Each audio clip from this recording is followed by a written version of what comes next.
ಕಾಶ್ಮೀರದಲ್ಲಿ ಪ್ರವಾಸಿಗರ ಮೇಲೆ ಉಗ್ರರ ದಾಳಿ ಪ್ರಕರಣ. ಪಾಕಿಸ್ತಾನದ ಜೊತೆ ಯುದ್ಧಕ್ಕೆ ಸಿದ್ಧವಾಯಿತಾ ಭಾರತ? ಮೇ 7ರಂದು ದೇಶಾದ್ಯಂತ ಮಾಕ್ ಡ್ರಿಲ್ ನಡೆಸಲು ಸೂಚನೆ. ಎಲ್ಲ ರಾಜ್ಯಗಳಿಗೆ ಕೇಂದ್ರ ಗೃಹ ಸಚಿವಾಲಯದಿಂದ ಸೂಚನೆ ನೀಡಲಾಗಿದೆ. ವಾಯು ದಾಳಿ ಎಚ್ಚರಿಕೆ ಸೈರನ್ಗಳ ಕಾರ್ಯಾಚರಣೆ. ನಾಗರಿಕರ ರಕ್ಷಣೆ ಸಂಬಂಧ ಮೇ 7ರಂದು ಮಾಕ್ ಡ್ರಿಲ್. ಜನರು ವಿದ್ಯಾರ್ಥಿಗಳಿಗೆ ನಾಗರಿಕರ ರಕ್ಷಣೆಗೆ ಕುರಿತು ತರಬೇತಿಯನ್ನು ನೀಡಲಾಗ್ತಾ ಇದೆ.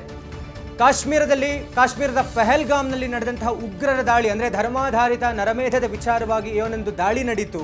ಅದಕ್ಕೆ 27 ಜನ ಭಾರತೀಯರು ಪ್ರಾಣವನ್ನು ತೆತ್ತರು, ಮೇಲಾಗಿ 3 ಜನ ಕನ್ನಡಿಗರ ಸಾವಾಯಿತು. ಇದೆಲ್ಲಕ್ಕೆ ಪ್ರತೀಕಾರವಾಗಿ ಒಂದು ಪಾಪಿ ರಾಷ್ಟ್ರ ಪಾಕಿಸ್ತಾನಕ್ಕೆ ತಕ್ಕ ಪಾಠವನ್ನು, ಅಂದರೆ ಅವರಿಗೆ ಅರ್ಥ ಆಗುವಂತಹ ರೀತಿಯಲ್ಲೇ ಇವರಿಗೆ ಪಾಠವನ್ನು ಕಲಿಸಬೇಕು ಅನ್ನುವಂಥ ನಿಟ್ಟಿನಲ್ಲಿ ಇಡೀ ಭಾರತೀಯರ ಆಗ್ರಹ ಇರುವಂಥದ್ದು. ಇವರಿಗೆ ಆದಷ್ಟು ಬೇಗ ಯುದ್ಧವನ್ನು ಸಾರಿದ್ರೂ ಸರಿಯೇ, ಇವರಿಗೆ ತಕ್ಕನಾದಂಥ ಪಾಠವನ್ನು ಕಲಿಸಬೇಕು ಅಂತ ನಾವೆಲ್ಲರೂ ಕಾದು ನೋಡ್ತಾ ಇದ್ವಿ. ಯಾವಾಗ ಈಗಾಗಬಹುದು ಆಗಾಗಬಹುದು ಅನ್ನುವಂಥ ರೀತಿಯಲ್ಲಿ ಯಾವಾಗ ಯುದ್ಧ ಆಗುತ್ತೆ ಅನ್ನುವಂಥ ನಿರೀಕ್ಷೆ ಇತ್ತು.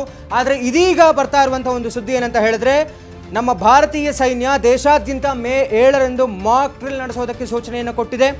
ಎಲ್ಲ ರಾಜ್ಯಗಳಿಗೆ ಕೇಂದ್ರ ಗೃಹ ಸಚಿವಾಲಯದ ಸೂಚನೆಯನ್ನು ಹೊರಡಿಸಲಾಗಿದೆ. ವಾಯುಸೇನೆ ವಿಚಾರವಾಗಿರಬಹುದು, ನೌಕಾಸೇನೆ ವಿಚಾರವಾಗಿರಬಹುದು, ಎಲ್ಲದ ವಿಚಾರವಾಗಿ ಮಾಕ್ ಡ್ರಿಲ್ ನಡೆಸೋದಕ್ಕೆ ಸೂಚನೆಯನ್ನು ಕೊಟ್ಟಿದೆ. ಎಲ್ಲ ಒಂದು ಕಡೆ ಇದು ಖಂಡಿತವಾಗಿಯೂ ನಮ್ಮ ಸೇನೆ ಪಾಕಿಸ್ತಾನಕ್ಕೆ ತಕ್ಕನಾದಂತಹ, ಅವರಿಗೆ ಅರ್ಥ ಆಗುವಂತಹ ರೀತಿಯ ಪ್ರತೀಕಾರವನ್ನು ತೀರಿಸಿಕೊಳ್ಳಲಿದ್ದೇವೆ.